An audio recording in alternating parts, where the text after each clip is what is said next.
በስመ ስላሴ በስመ አብ ወወልድ ወመንፈስ ቅዱስ አሃዱ አምላክ አሜን። ሰላም እግዚአብሔር አምላክ መስኩላትኩም ይኹን ስድራ እግዚአብሔር አምላክ ከመይ ውዕልኩም? ኣነ እግዚአብሔር ይመስገን ክብሪ ይስፋሕ መድኃኔዓለም ኣቦይ ከምቲ ኣነ ጽቡቕ ዝወዓልኩ ድማ ጽቡቕ ውዕልኩም ክትኮኑ ናይ ኩሉ ግዜ ተስፋይን ትምኒተይን እዩ ኣሜን። ስንክሳር ዘወርሃ መስከረም ዕለት 7 ኣጋእዝተ ዓለም ስላሴ ምሕረትን ቸርነትን ኣምላኽነትን ይቕሬታን ሓድነትን ሰለስትነትን ናይ ኣጋእዝተ ዓለም ስላሴ ናይ ፈጣሪና ምስኩላትና ይኹን ኣሜን። ስንክሳር ድሰምዕ ዘንብብ ፍቕሪ ጎይታ ኣብ ልቡ ይዕንብብ ሓለዋን ጸሎትን ተራዳእነትን ናይ ቅዱሳን ድማ ይረክብ። ዝክረ ጻድቅ ለዓለም የሉ ዝኽሪ ናይ ጻድቅ ንዓለም እዩ ዝነብር። ካብ ኩሉ ክፉእ ዘበለ ክትድሕኑ ንቅዱሳን ተማሕፀኑ ኣሜን። በስመ አብ ወወልድ ወመንፈስ ቅዱስ አሃዱ አምላክ አሜን። ወለላይቱ እመቤት ቅድስት ድንግል ማርያም አደይ ልሳን አንደበት ኮነኒ አሜን። 7 መስከረም እንኳዕ ናብ ናይ ቅድስቲ ኤልሳቤጥን ቅዱስ ዲዮስቆሮስን አባ ሳዊሮስን ክቡር ዓመታዊ ክብረ በዓል ዓመታዊ ናይ ዕረፍቲ በዓሎም በሰላም አብጽሐና አሜን። ቅድስቲ ኤልሳቤጥ በወንጌላዊ አንደበት ዝተመስገነት አዴና ቅድስቲ ኤልሳቤጥ ትውልዳ ካብ ነገደ ሌዊ እዩ። ሓረገ ብውላዳ ድማ ካብ ቅዱስ አሮን ካህን ወገን ይምዘዝ። ካብ አሮን ብቴክታን ብጥሪቃን ወሪዱ ናብ ሄርሜላ ይበጽሕ። እዛ ሄርሜላ ትበሃል ሕያዊት ሰበይቲ ማጣት ዝበሃል ዝተባረኸ ሰብ ተመርዕያ 3 ብሩኻት ደቃ ወለደት። እታ መጀመርታ ማርያም በልዋ፣ ንሳ ድማ ንቅድስቲ ሰሎሜ ወለደት። ነታ ካልአይቲ ከዓ ሶፊያ በልዋ፣ ንሳ ድማ ንቅድስቲ ኤልሳቤጥ ወለደት። እታ ሳልሰይቲ ግን ዝተፈለየት እያ፣ ሃና ኢሎም ድማ ሰየምዋ እሞ ንሳ ድማ ናይ ሰማይን ምድርን ንግስቲ ንዝኾነት ንቅድስተ ቅዱሳን ንድንግል ማርያም አዴና ወለደት። በዚ መሰረት ድማ ድንግል ማርያምን ቅድስቲ ኤልሳቤጥን ቅድስቲ ሰሎሜን ደቂ ሓትነታት እየን፣ ደቂ 3 ኣሕዋት እየን። ቅድስቲ ኤልሳቤጥ ዕድሚኣ ኣብ ዝኣኸለ ግዜ ስም ኣፀዋውዑ ዝኸበረ ሕያዋይ ካህን ናብ ዝኾነ ናብ ቅዱስ ዘካርያስ ኣመርዓዋ። ንሳ ሰበይቲ ሊቀ ካህናት ስለ ዝነበረት ክብራ ልዕል ዝበለ ነበረ። ወላ እኳ ቆልዓ ኣይሃልዎም እምበር ዘወትር ጸሎትን ጾምን ምጽዋትን ብምዝውታር ግን ንነዳያን ድማ እንዳዘከረት እትነብር ኣደ እውን ነበረት። ኣብ ቅዱስ ወንጌል ድሕሪ እመቤትና ቀጺሉ ከም ናይ በዓል ካህን ዘካርያስ ቤተሰብ ዝኣክል ክብሩ ዝተገለጸሉ ፍጡር ኣሎ ኢልካ ምዝራብ ከቢድ እዩ። ቅዱስ ሉቃስ ወንጌሉ ዝጀመረ በዞም ቅዱሳን ቤተሰብ እዩ እሞ መንፈስ ቅዱስ ከምዚ ክብል ኣጽሒፍዎ እዩ። ዘካርያስ ካህንን ቅድስቲ ኤልሳቤጥን ድማ ኣብ ቅድሚ እግዚአብሔር ኣብ ቅድሚ ኣምላኽ ጻድቃን ነበሩ። ንኹሉ ትእዛዛት እግዚአብሔርን ሕጋጋቱን ብዘይ ጉድለት ዝኸዱ ነበሩ ይብሎም። ሉቃስ ምዕራፍ 1 ኣብ ፍቕዲ 6 ክንርአን ይግበአና ማለት እዩ። ናይ ሰብ ንግደፎሞ ኣብ ቅድሚ እግዚአብሔር ብዘይ ነቐፋ ምንባር ክንደይ ይረቅቕ። ነዚ ኣንክሮ ኣድንቖት እውን ይግባእ። እዞም ቅዱሳን ሰብኣይን ሰበይትን ግን መኻናት ብምዃኖም ቆልዓ ከይወለዱ ዘመኖም ሓሊፉ ነበረ። ከም ናይ ቤተ ክርስቲያን ትውፊት ዕድሚኦም ናይ ኤልሳቤጥ 9 ናይ ካህን ዘካርያስ ድማ 100 በፂሑ ነበረ። ፍጹም ትዕግስቶም ዝተመለከተ ጎይታ ግን ኣብ እርጋኖም ልዕሊ ኩሉ ሰባት ዝኾነ ሓቢ ነቢ ምእንቲ ክህቦም መልኣከ ብስራት ቅዱስ ገብርኤል ለኣኸሎም። እዛ ቅድስቲ ኣዴና ድማ መስከረም ዕለት 26 ዓብይ ሰብ ጸኒሳ ን6 ኣዋርሕ ንርእሳ ሰወረት። ድንግል እመቤትና ናብኣ መጺኣ ሰላም ኣብ ዝበለታ ጊዜ ድማ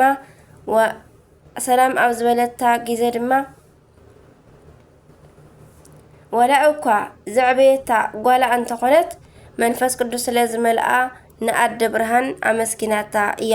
ብርኽትን ብጽእትን ካብ ፍጥረት ዓለም ዝኸበረትን ምዃና እውን መስኪራትላ እያ። ኣብ ማህፀና ዝነበረ ናይ 6 ወርሒ ጽንሲ ድማ ናይ ኣደ ኣምላኽ ድምፂ ኣብ ሰምዐ ግዜ ብደስታ ዘሊሉ እዩ።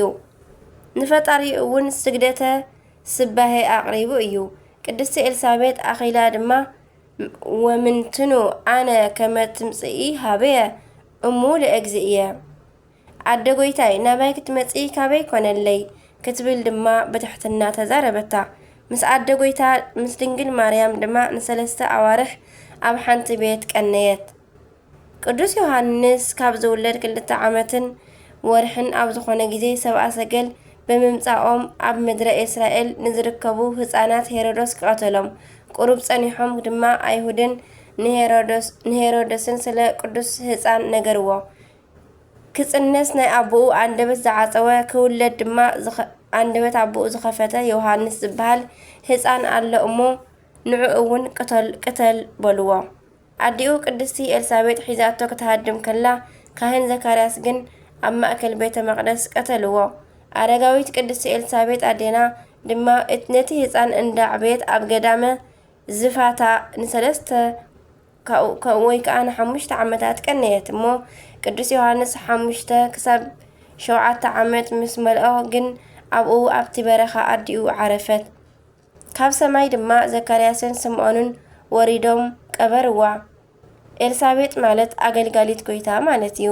በረከት ረድኤት ናይ ኣዴና ቅድስቲ ኤልሳቤጥ ምስ ኩላትና ይኹን ኣሜን።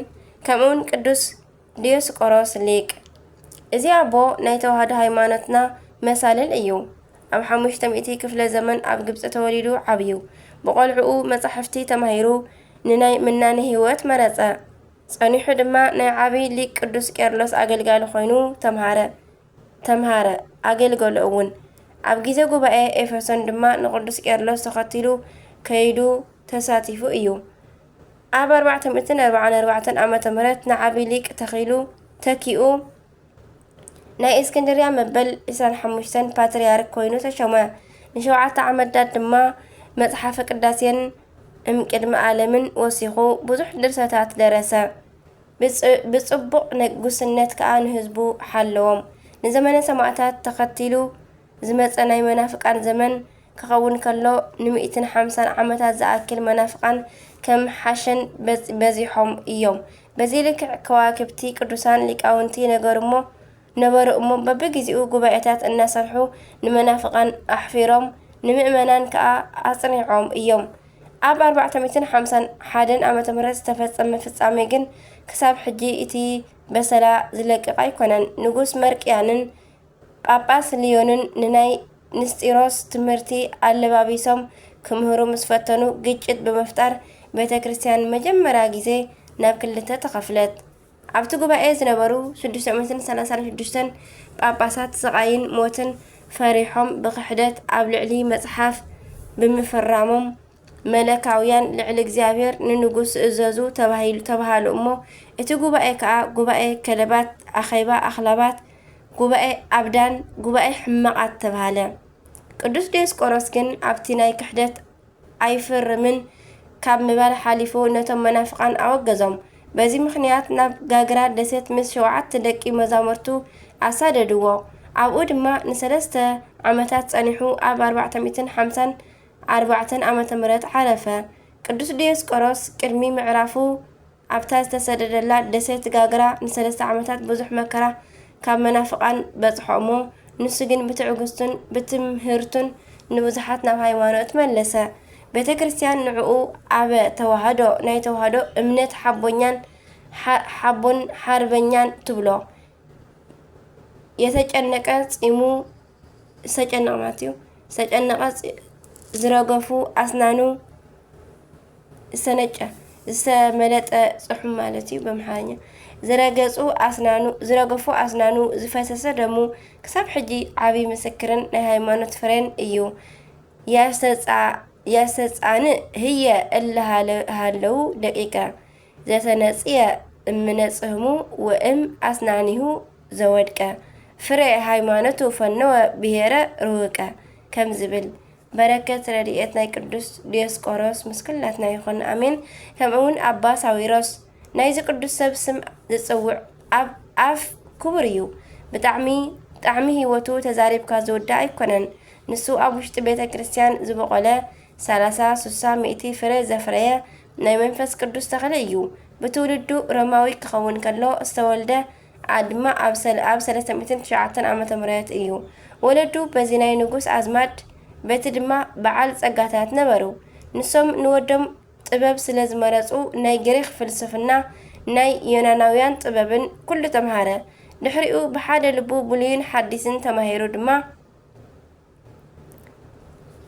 ተማሂሩ ምስ ወድአ ወለዱ ዓረፉ ቅዱስ ሳዊሮስ ድማ ናይ ንእግዚአብሔር መሃብ ኣለኒ ኢሉ መዓልቲ መዓልቲ ንነዳያን ከብልዕን ከስትን ንነዳያን ክበጽሕ ይውዕል ምሸት ክብል ድማ ናብቲ ቅዱስ ንጉስ አኖሬዎስ ቤተ መቅደስ አትዩ ጎኑ ተዓጢቁ ምስ ንጉስ ክሰግድን ክጽልን ይሓድር ነበረ ውዳሴ ኮንቱ ምስ በዝሖ ንብረቱ ኩሉ ንነዳያን አካፈሉ እሞ ገብላ ናብ ትበሃል ዓዲ ኸይዱ መነኮሰ ኣብ ሓፂር ግዜ ድማ ናይ ብዙሓት ነፍሳት ኣቦ ዝኾነ ብዙሓት ተኣምራት ድማ ሰርሐ ቁሩብ ጸኒሑ ድማ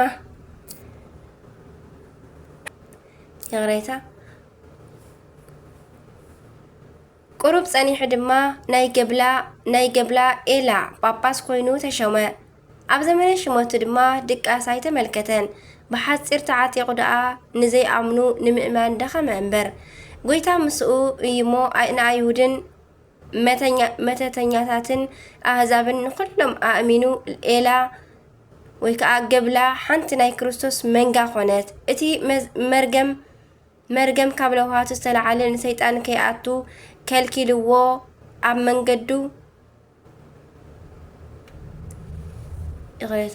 እቲ ዝገርም ካብ ለውሃቱ ዝተለዓለ ንሰይጣን ከይኣቱ ከልኪልዎ ኣብ መንገዲ ቆይሙ ከልቅስ ይርአ ነበረ ቅዱስ ሳዊርያኖስ ብዙሕ ድርሳናት ደሪሱ እልፊ ፍሬ ኣፍርዩ ኣብ 100 ዓመቱ ኣብ 408 ዓመተ ምህረት ዓሪፉ ብኽብሪ ተቐብረ በረከት ረድኤት ናይ ቅዱስ ሳዊርያኖስ ምስ ኩላትና ይኹን ቅዱሳን አጋቶንን ጴጥሮስን ዮሐንስን አሞንየንን ኣዶኦም ራፊቃን ሰማዕታት ከምኡውን ሰማዕታት ቅድስቲ ራፊቃን 4 ደቃን ንቅድስቲ ራፊቃን ን4 ደቃን ማለት አጋቶን ንጴጥሮስ ንዮሐንስን ንአሞንን ጎይታና ንኹሎም ብራእይ ተገሊጹ ብስሙ መስኪሮም ሰማዕታት ከም ዝኾኑ ነገሮም ኣቐዲሙ ከዓ እቲ ዓቢ አጋቶን ኣብ ሃገሩ ተሸይሙ ኣብ ስልጣን ኮፍ ኢሉ ነበረ ናይ ጎይታና ናይ ሰማዕትነት ጻውዒት ተቐቢሎም ድማ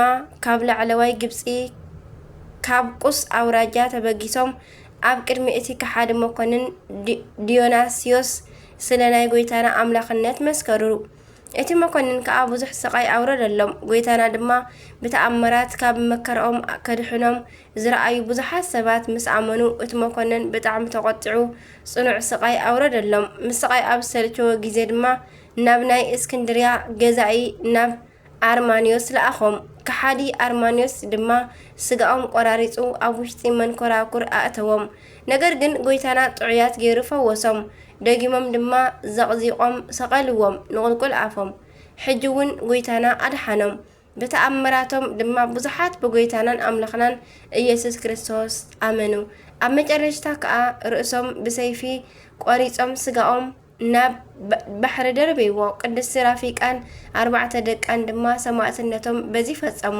ዝተኣዘዘ መልአኽ መጺኡ ከዓ ንሓደ በዓል ጸጋ ናይዞም ቅዱሳን ስጋ ዘለዎ ነጊርዎ ከውፅኦን ብኽብሪ ከቐምጦን ኣዘዞ እቲ በዓል ጸጋ ድማ ናይዞም ቅዱሳን ስጋኦም ካብቲ ባሕሪ ኣውፂኡ ዘመነ መከራ ክሳብ ዝሓልፍ ብኽብሪ ኣቐመጦ ካብ ስጋኦም ከዓ ብዙሕ ተኣምራት ተገሊጾም ተረኣዩ ናይዞም ሰማዕታት ረድኤት በረከቶም ይሕደረና ብጸሎቶም ድማ ይምሓረና አሜን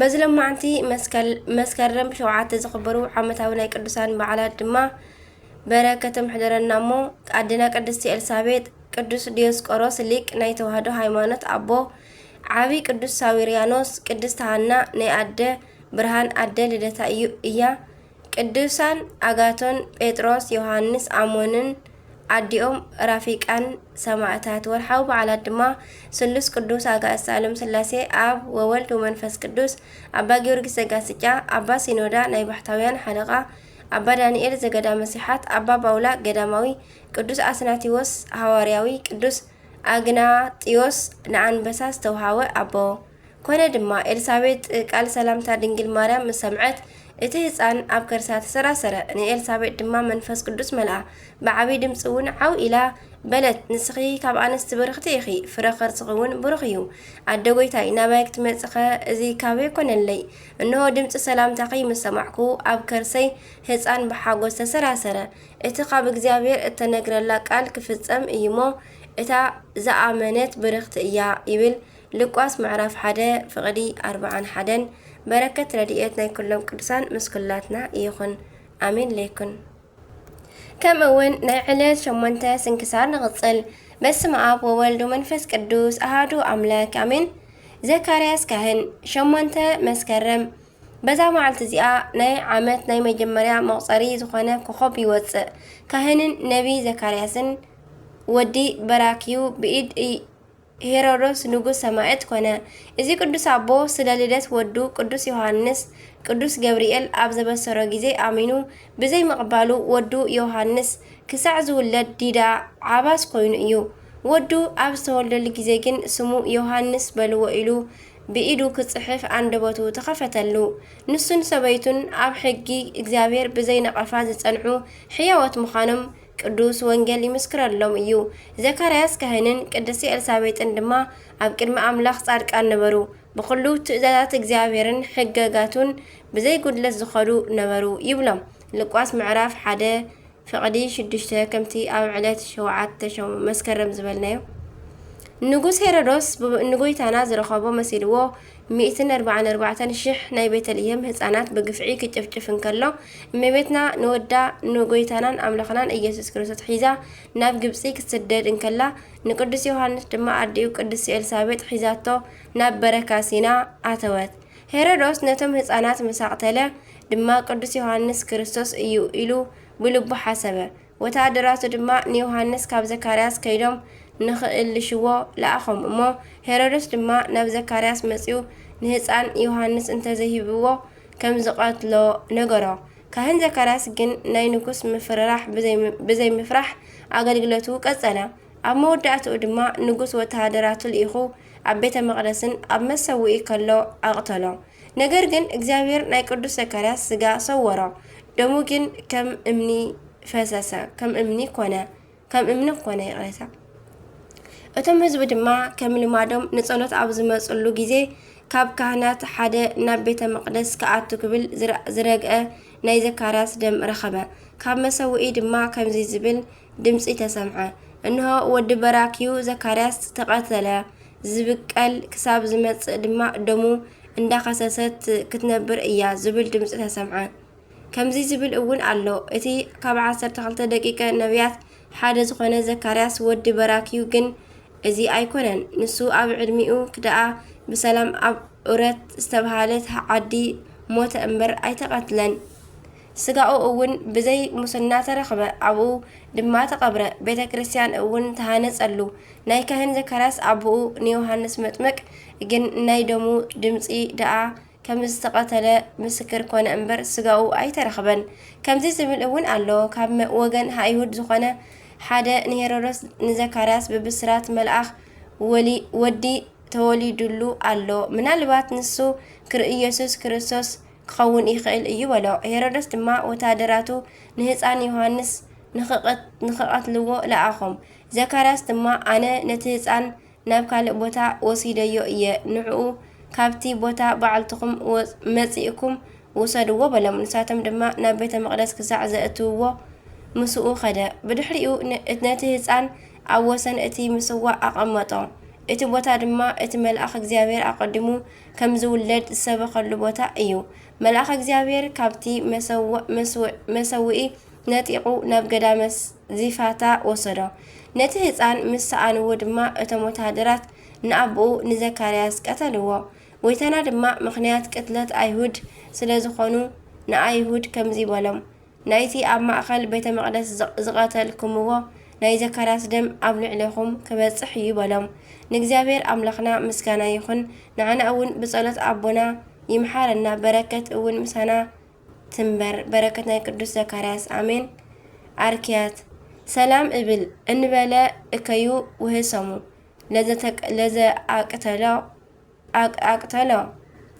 ለዘኣቅተለቶ ምኩራብ እንዘ እያምህራ ድካሙ عم تواكس أملاك بموت نبيات كلهم علي لكي يبيلا لأبين امدمو اسمه دمزنت تصادق زكرياس سمو سلام لزكرياس لإግዚአብሔር قدسو وليوسف أب منفسو أكما سلاسة ومنفق أسسو بأنت بزوز أهيكو وبأنت فرفد ماسسو منفق هاتان كيا لجهنم كرسو يبل بركتنا قدس زكرياس مسكلاتنا يكون آمين كم أون ليك النبيات موسى بزا معلت زيا ناي صادق يوهن ناي صادقن يوهن ناي እግዚአብሔር سبن رأس نبياتن موسى نبي عرفت يو موسى مالت كاب ماي زوصه أب ماي استرخبه مالت يو تولدو كاب نجد لوي أبوه امبرم أديو يكابد يبهالو استولد اللو بوتا جبس أيو إسرائيلاويان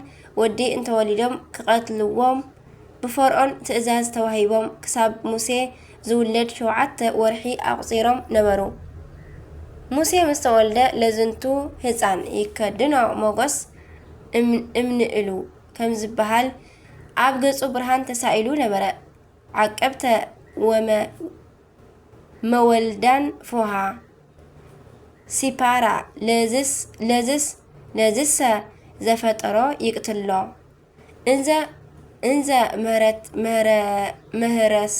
مهرستي فوهان سيباران استبهالا جرماؤن برهانون ريئن نزس نت اتي زفترو يقتلو إلين قدفعو عديو يكابد نسلست ورحي حابياتو دحر مصنحجن أب صندوق جرا أب جم ربع أقمتته ليتي إن دخلت دما تطبوا نبرات بمعلتي دما حبتو مريم تحلو نبرات أب شوعي معلتو ترمت قال فرعون أقلقلتا تأخذتلاك تحسب نابت ربع بمسوردت بخيات هزان سمعت نت صندوق كفيتا دما أوزعتو إما إذا أوزع كوا بمبال موسى بلتهم حابتو مريم بمعدو كوينات تعزب سلازنا مرت عطبيات عبي اللي انت زركبسي كداونتان قلبان اندهابكو منبرك وانيره كتبل كلا سمعت تأمو قريبا دما كم سألكي بلتا ترموت اون امس اللي اشي بلتا مريم دما ندي امسات الله اندات بوكي يعبي اللي الى زد ليا كل هابت تأمو عديو يكابد دما بمغزيت النت يعبيتو بركة يحضرنا موسى مسعبيه ترموت ودي ايو الى نبيت مقدس نبيت منجستي اتوتو موسى جن ودي قال فرعون تواهيلو بحاقوس المدسان كاب منبر مس إسرائيلاويان يحواتو مكرام قبال مريتو فرعون أب حقوخا ترموت عديخا كبلو كلو ودم ايكون يبل نبرا بتأمنو لهيك موسى كهدا كما يبلو ولد ولدت فرعون موسى مسعبه ودقال فرعون كي بحال بأمنة عبيم موسى زنبرا ناي نبرا درجة كاب وغناتو عزيز زلعالة نيو نسو بوقعي مكواننتي عبيت منقستي مكرات أقم زبهال كي تنكفو قفع زبهال كي بطحو مسالو بزقبأ تحاليو كاب طعمن مجتن حتى كي قوللو ودقال فرعون تبهيلو اندا تتصوعه زنبر زنبرا سبيو بانصارو بيت زمدو دما نسب كبطحو زخئل ناي مود اتا مكرا اندا تقبلو كاب هلوات نتحتي كاب موتات نلعلي كوينم ايوم زنبرو نيرم هلون نقوم بناي كالوت فقاد اندا توسنه موتم ناي ساعتات قداي اندا خونه منبر نوعلو مقطعت كوينوم تلخ انداولو يزنبرو ايوم نيرم موسى بخمزي بطعمن قبط بطن شجر زبهال بأذنو اكوا كي سمع عويو ناي بيت منقستي نابراس زستماقره اب حقفو فرعون تقميطو اب مبل 40 عاموت جن ناي وغنو نجر دقاس كخلقو جمره قفعهم كسمعو مكرهم كحممو سقايوم كبهررو قانزኦም كنقطقطو موتم عرفتي كخلقو جمره نسو ولا أكوا عب بيت منجستي انت تقمته لبوجن كاب بيت منجستي وصيو مستم قفعي زوردم زنبره هزبو قفعي كقبل جمره نسو ولا أكوا عب معدي فرعون انت تقمته لبوجن مس هزبو طميت كسمعو جميرو ንሱ ዋላ እኳ ብሃሪ ዝተሰርሑ ከአልባሳትን እንተ አማሞቐ ሕልንኡ ግን ምስ ወገኑ ዕርቃኑ ኮይኑ ቁሪ ይስምዖ ነበረ። ሙሴ ዋላ እኳ ኣብ ስልጣን እንተ ተቐመጠ ሕልንኡ ግን ምስ ህዝቡ ኣብ ትሕቲ ባርነት ወዲቑ ይንቅጥቀጥን ይእሰርን ነበረ። ንሱ ንጉሳዊ ህይወት ዝተመዓራረየሉ እኳ እንተነበረ ልቡ ግን ምስ ህዝቡ ይመውት ነበረ። ወዲ 40 ዓመት ምስ ኮነ ናብ ቦታ ሕርሻ ወፀ። ሓደ ግብፃዊ ንሓደ እስራኤላዊ ክብድሎ ምስ ረአየ ቀቲሉ ኣብ ሕፃ ቀበሮ። ብኻልእ ግዜ ናብ ቦታ ሕርሻ ምስ ከደ ድማ ክልተ እስራኤላውያን ክበኣሱ ጸንሕዎ። ይሕዋት ከለኹምሲ ከመይ ኢልኩም ትበኣሱ ኣለኹም ምስ በሎም ሓደ ካብኦም ድማ ንስኻ ኣብ ልዕሊና ፈራዲ ዝገበረካ መን እዩ ዶ ዋላሰ ከምቲ ግብፃዊ ነቲ ዝቐተልካዮ ክትቀትለልና ስለ ዝደለኻ ኢኻ ኢሉ መለሰሎሞ። ሙሴ ዝገበሮ ከም ዝተፈለጠ ምስ ተረድአ ሃዲሙ ናብ ምድያም ብምኻድ ንሲፓራ ጓል ይቶር ተመርዕዩ ኣብኡ ተቐመጠ። ሙሴ ናይ ኣዲኡ ውፅኢት እዩ። ሰብነቱ ፈርዖን ከዕብዮ ከሎ ልቡ ግን ኣዲኡ ተዕብዮ ነበረት። ምግቡ ፈርዖን ክህቦ ከሎ ጥበቡ ግን ኣዲኡ እያ ትህቦ ነይራ። ኣካን ቤተ መንግስቱ ክቐርጾ ከሎ ኣምልኮተ እግዚአብሔር ናይ ሃገርናን ወገናን ፍቕሪ ጽንዓትን ብርትዕን ምእንቲ ወገንካ መስዋእቲ ምዃን ዝተምሃረ ግን ካብ ኣዲኡ እዩ። ናይ ጥንቲ ታሪክ እንዳ ነገረት ልቡ ብወገኑ ብፍቕሪ ከም ዝቃጸል ዝገበረቶ ኣዲኡ እያ። ነቲ ታሪክ ናይ ምምላስ ነዚ ህዝቢ ከምቲ ዝተነግረሉ ዓብይ ህዝቢ ናይ ምግባር ብፅሒት ናትካ እዩ ዝበለቶ ኣዲኡ እያ። ንሙሴ ነፃ ዘውፅእ ሰብ ከም ዝኸውን ጌራ እሰርሓቶ ኣዲኡ እያ። ኣብ ውሽጢ ሙሴ ዘላ ምስ ፈርዖን ዝተኸራኸረት ቤተ መንግስቱ ገዲፉ ምእንቲ ወገኑ ክብል ኣብ በረኻ ክርተት ከም ዝብል ዝገበረቶ ባሕሪ ክመቅል ዘብቃዓቶ ናይ ህዝቡ ጸርፊ ይቕረታ ምጉርምራም ሓሜትን ዓመፅን ክኢሉ ህዝቡ ንኽመርሕ ዝገበረቶ ኣዲኡ እያ። ህዝበይ ካብ ዝጠፍእ ንዓይ ካብ መጽሓፍ ህይወት ደምስሰኒ ክሳብ ዝብል ዘብቃዓቶ ወላዲት እያ። ከምዚ ዓይነት ወላዲት ኣብ ዘይብሉ ከም ሙሴ ዝበለ ሰብ ምድላይ ማይ ከም ምዕማኽ እዩ። ንሕና እውን ንደክም ሙሴ ንምርካብ እዩ። እቲ ዝሓሸ ግን ሓርበኛ ዝኾነት ኣደ ሙሴ ምድላይ እዩ። ሎሚ ኸ ኣደ ሙሴ ኣበይ ኢኺ ዘለኺ? ሙሴ ኣብ ጉስነት ከሎ ኣብ እምባ ኮሬብ ሃመልማል ገረብ ምስ ሓዊ ድማ ምስ ሃመልማል ተዋሂዱ ሃመልማል ነቲ ሓዊ ከየጥፍኦ ሓዊ ድማ ንሃመልማል ገረብ ከቃጸሎ ረአየ። ነተን ኣባጊዑ ኣብ ዝፈረሰ ቀጽሪ ዓጺዩ ነቲ ዝረአዮ ክርእዮ ከደ ሙሴ ፍታሕ ቶታነ ኣሳኢንከ እስመ ዘትከይዳ ምድር ቅድስቲ እቲ እዛ ቦታ እዚኣ ቅድስቲ እያሞ ሳእንኻ ካብ እግርኻ ኣውፅእ ዝብል ድምፂ ሰምዐ። እዚ ድማ ናብታ ቅድስቲ ዝኾነት ቤተ ክርስቲያን ምስ ጫማና ክንኣቱ ከም ዘይብልና ክምህረና ስለ ዝደለየ እዩ። ኮሬብ ወይ ከዓ ደብረ ሲና ናይ ቤተ ክርስቲያን ምሳሌ እዩ። ርእይኩ ህማሞሙ ለህዝብየ ወሰማዕኩ ገኣረሙ ወወረድኩ ከመ ኣድህኖሙ። ፀበባን ስቃይን ናይ ህዝበይ ሰሚዐ እየ እሞ ንህዝበይ ከድሕኖም ወረድኩ። ነታ በዓልቲ ተኣምር ዝኾነት በትሪ ሂቡ ድማ ናብ ፈርዖን ሰደዶ። ፈርዖን ንሙሴ ክሰምዖ ስለ ዘይከኣለ 9 ግዜ መቕዘፍትን ተኣምርን መበል 10 ድማ ሞት በኽሪ ግብፃውያን ኣብ መበል 11 ስጥመት ግብፃውያን ኣብ ባሕሪ ኤርትራ ቀፂዑ ንእስራኤላውያን ባሕሪ ኤርትራ ከፊሉ ኣሻገሮም። ኣብ ደብረ ሲና 10 ቃላት ኦሪት ዝሓዘ ጽላት ተቐበለ። ምስ እግዚአብሔር 570 ቃላት ተነጋገረ። ንህዝቡ ብዝግባእ መርሐ። ንኢያሱ ተኪኡ ድማ ኣዕረፈ። ስጋኡ ድማ ኣብ እምባ ኣዕረፈ። ኣብኡ እውን ብህዝቡ ብሕቡእ ተቐብረ። ደቂ እስራኤል ወሲዶም ከየምልኽዎ እግዚአብሔር ንስጋ ሙሴ ሓብኦ። እግዚአብሔር እስራኤል ድማ 40 መዓልቲ ብኾይሉ። ንእግዚአብሔር ምስጋና ይኹን። ንዓና እውን ብጸሎት ኣቦና ቅዱስ ሙሴ ነቢ እግዚአብሔር ይምሓረና። በረከቱ እውን ምሳና ትንበር ንዘለዓለም ዓለም አሜን። አርኬ ሰላም ለዘሰገደ ወአስተብረከ መልእልተ እፅ ነፂሮ በነደ እሳት መልአከ መፈውሰ ቁስል ሙሴ ዘእምዓርዌ ምድር ተነስከ وإذ كتسيم بلاء لفرعون أملاكه سبحات قدسان أدماء وذكر بروكا يبل بركة رديتنا نبي እግዚአብሔር ቅዱስ ሙሴ ምስኩላትና ይኹን አሜን። ሰማዕት ቅዱስ ዲማዲዮስ ከምኡውን በዛ መዓልቲ እዚኣ ኣብ ደቡብ ግብፂ ዞቦ ደንጡ ደርሰባ ካብ እትበሃል ከተማ ዝኾነ ቅዱስ ዲማዲዮስ ሰማዕት ኮነ። እዚ ቅዱስ ኣቦ ብሃይማኖትን ብምግባርን ዘግየፀ ስለ ዝነበረ ጎይታና ተገሊጹ ከይዱ ብስሙ ሰማዕት ምእንቲ ክኸውን ኣዘዞ።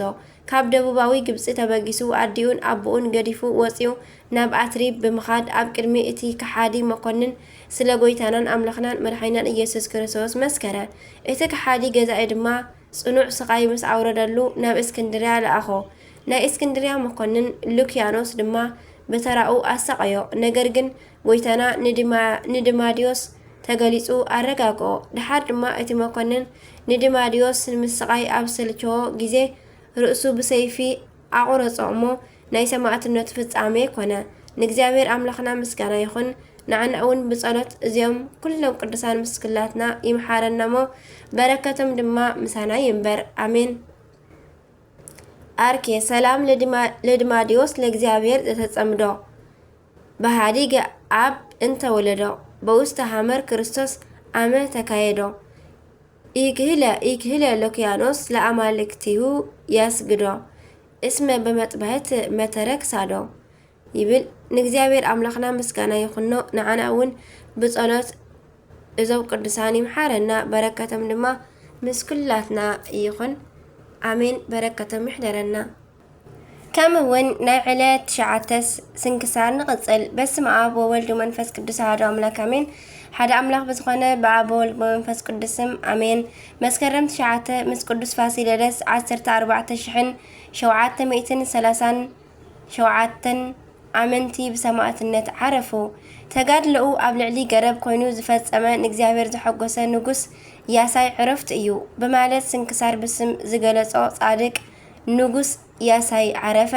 ኣባ ቢሰይ ብሰማዕትነት ዓረፈ። ዳግም እውን በዛ ዕለት ሓለቓ ናይ ኩሎም መላእኽቲ ቅዱስ ሚካኤል ኣብ ሃገረ ሮም ዓብይ ተኣምር ዝገበረላ ዕለት እያ። ሊቀ መላእክት ቅዱስ ሚካኤል ኣብ ሃገረ ሮም ዝገበሮ ዓብይ ተኣምር እዚ ከዓ ኣብ ሃገረ ሮም ፍሩምያ ኣብ እትበሃል ከተማ ዝተገብረ ተኣምር እዩ። ኣብዛ ውሽጢ ከተማ ናይ ቅዱስ ሚካኤል ቤተ ክርስቲያን ነበረት እሞ ኣብዛ ውሽጢ ቤተ ክርስቲያን እዚ ገናና መልአኽ ዝኾነ ቅዱስ ሚካኤል ብዙሕ ኣደናቂ ተኣምራት ይሰርሕ ነበረ። በዚ ምክንያት ከዓ ዮናናውያን ሰባት ሰይጣናዊ ቅንዓት ቀኒኦም ናብቲ ኣከባቢ ዝወርድ ውሕጅ ማይ ኣንፈቱ መሊሶም ለዊጦም ነታ ቤተ ክርስቲያን ነቲ ዝሕልዋ መጋብን ወሲኾም በቲ ማይ ከስጥምዋ ተለዓሉ። በዚ ጊዜ ከዓ ቅዱስ ሚካኤል ሊቀ መላእክት ነቲ መጋቢ ቤተ ክርስቲያን ንናርጢኖስ ተገልጸሉሞ ኣጆኻ ጽናዕ ኣይትፍራሕ በሎ። እዚ ኢሉ ከዓ ኣብ ኢዱ ብዘሎ በትሪ ነቲ ጎቦ ሃረሞ። እቲ ጎቦ ከዓ ተሰንጢቑ ከም ማዕጾ ኮነ። ናይቲ ውሕጅ ማይ ከዓ ብውሽጡ ሓሊፉ ኸደ። ነቲ ዝረአዩ ኩሎም ከዓ ንእግዚአብሔር ኣመስገኑ። ነዚ ገናና ዝኾነ ቅዱስ ሚካኤል መልአክ ድማ ኣኽበርዎ። ካብታ መዓልቲ ክሳብ ሕጂ ናይቲ ውሕጅ ማይ ብውሽጢ በታ ዝተሰንጠቐት ጎቦ ሓሊፉ ክኸይድ ይርእይዎ። ናብታ ናይ ቅዱስ ሚካኤል ቤተ ክርስቲያን ግን ከቶ ኣይቀርብን። ናይ ሊቀ መላእክት ቅዱስ ሚካኤል ሓለዋን ረድኤትን በረኸትን ኣይፈልየና አሜን። ኣባ ቢሶራ እዚ ኣባ ቢሶራ ከዓ ኣብ ሃገረ ግብፂ መፂል እትበሃል ከተማ ኤጲስቆጶስ ኮይኑ ዲዮቅልጥያኖስ ናይ ክርስቲያን ደም ከም ማይ ኣብ ከፍስስ ከሎ ኣባ ሲሶራ ድማ ብስም ጎይታናን ኣምላኽናን ኢየሱስ ክርስቶስ ሰማዕትነት ክኸውን ፈተወ። ንኹሉ ህዝቢ ፀዊዑ ብሃይማኖት ንኽጸንዑ ድሕሪ ምምካሩ ናብ ከሓድቲ ሰባት ከይዱ ንናይ ጎይታናን ኣምላኽናን ኢየሱስ ክርስቶስ ክብሪ መስኪሩ ንምማት ከም ዝወሰነ ነገሮም። እቲ ኩሉ ህዝቢ ከዓ ንእሽተዩን ዓብዩን እናኣልቀሰ ካባና ተፈሊኻ ናብ ሞት ኣይትኸድን ንዓናኸ ከም ደቂ ምውታት ንምንታይ ትገድፈና ኣለኻ እናበሉ ለመንዎ።